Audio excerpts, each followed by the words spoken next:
if you find yourself in a hopeless state where you feel like your heart has in fact become hard, and you have developed this sort of a problem, sometimes the religious personality or the appearance of the religious personality is very intimidating.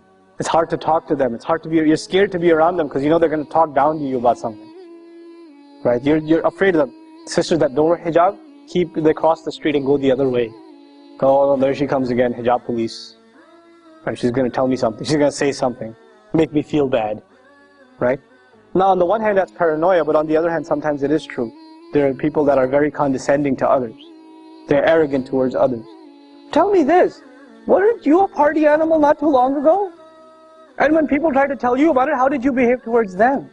Did you forget where you came from? How far Allah brought you? Right? People forget that. People forget where they used to be and where Allah brought them. And then years later, they see someone who's a party animal and say, Astaghfirullah, I can't be like, how could you be like that? Where were you? That guy should remind you of yourself. You were exactly like that. So you should remember Allah's favor upon you.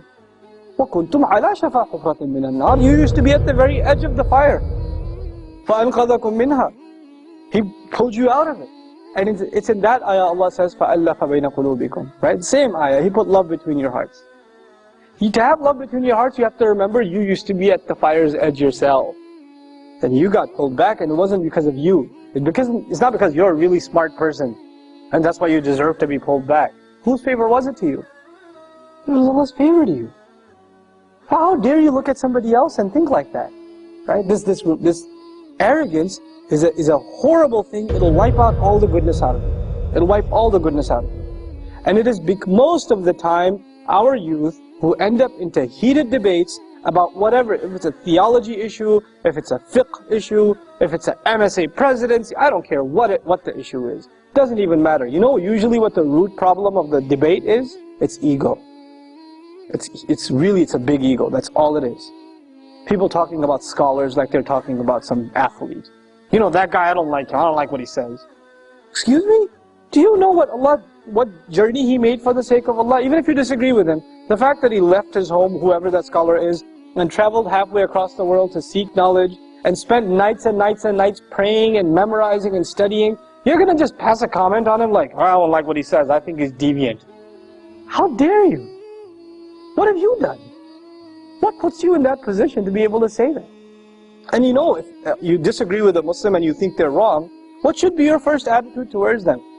You should pass a verdict on them that they're headed to hell, or should you genuinely be concerned for them? And if you were genuinely concerned for them, you wouldn't talk to anybody else about them. Who would you talk to? Themselves.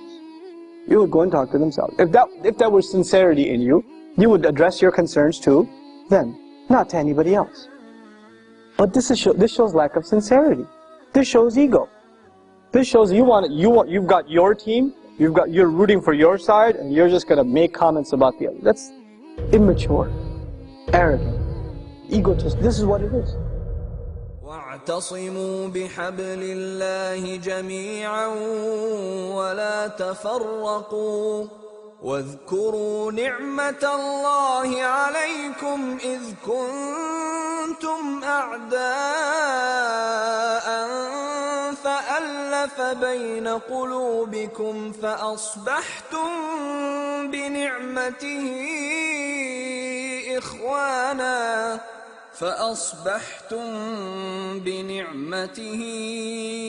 إخوانا وكنتم على شفا حفرة من النار فأنقذكم منها كذلك يبين الله لكم آياته لعلكم تهتدون